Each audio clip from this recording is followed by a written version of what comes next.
सूरज की पहली किरण जब गांव के पुराने पीपल के पेड़ पर पड़ी तो 70 वर्षीय किसान माधव अपने खाट से उठकर बाहर आए। उनकी आंखों में आज भी वही चमक थी जो कभी उनके सपनों के लिए चलती थी। लेकिन जैसे ही उन्होंने अपने आसपास का गांव देखा, एक भारी उदासी उनके चेहरे पर उतर आई। गांव का माहौल अब पहले जैसा नहीं था। घर खंडहर बनने की कगार पर थे। खेतों में पहले जैसी हरियाली नहीं थी और चौपाल जो कभी युवाओं की चहल पहल से भरी रहती थी अब वीरान थी। माधव ने अपने पुराने दोस्त रघु से कहा, हमारा गांव तो खाली होता जा रहा है। यहाँ की मिट्टी में जो जान थी वो अब खत्म हो गई है। रघु ने गहरी सांस लेते हुए कहा, क्या करें माधव भाई, हमारे बच्चे अब शहरों में चले गए हैं। उन्हें लगता है कि यहां मेहनत करने से अच्छा है वहां छोटी नौकरी कर लेना। गांव के युवा अब केवल त्योहारों पर ही लौटते थे। श्याम, जो माधव का सबसे बड़ा बेटा था, मुंबई में एक मॉल में सिक्योरिटी गार्ड की नौकरी कर रहा था। वह जब भी गांव लौटता तो अपने बच्चों को यहाँ की गरीबी और कठिनाइयों के बारे में डराता।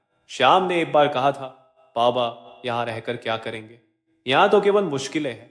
बच्चों को अच्छे स्कूल और सुविधाएं चाहिए, हम शहर में रहें तो बेहतर है। माधव को यह सुनकर दुख हुआ, लेकिन उनके पास कोई जवाब नहीं था। गांव के खेत अब बंजर होते जा रहे थे। जो कुछ किसान बचे थे वे भी मजदूरों की कमी के कारण फसल उगाने असमर्थ थे। भेड़ें और गायें जो कभी इस गांव की शान थी अब लावारिस घूमती थी। माधव को याद आया कि जब वह युवा थे तो गांव में हर परिवार कृषि, पशुपालन और छोटे उद्योगों से जुड़ा हुआ था। लेकिन अब गांव की अर्थव्यवस्था पूरी तरह से ठप हो गई थी। न कोई नई पीढ़ी थी जो खेती संभाल सके और न ही कोई नई तकनीक जो बची हुई जमीन को उर्वर बना सके। एक दिन गांव में एक नई आशा जगी।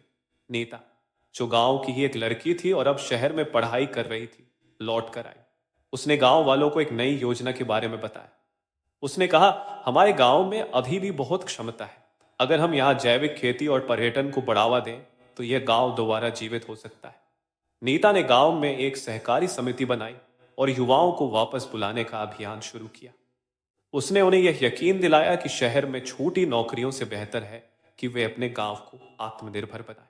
धीरे धीरे कुछ युवा वापस लौटे।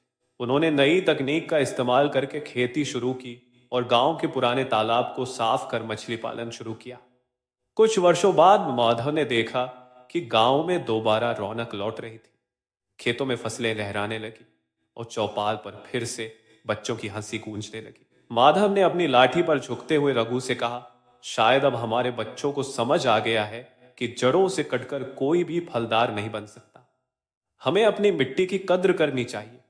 रघु मुस्कुराते हुए बोला, हाँ माधव भाई, यह गांव अब फिर से जवान हो रहा।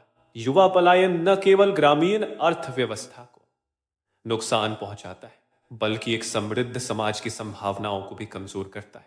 अगर सही दिशा में प्रयास किए जाएं और गांवों में विकास के नए तरीके अपनाए जाएं तो पलायन को रोका जा सकता है और गांवों को फिर से सशक्त बनाया जा सकता है।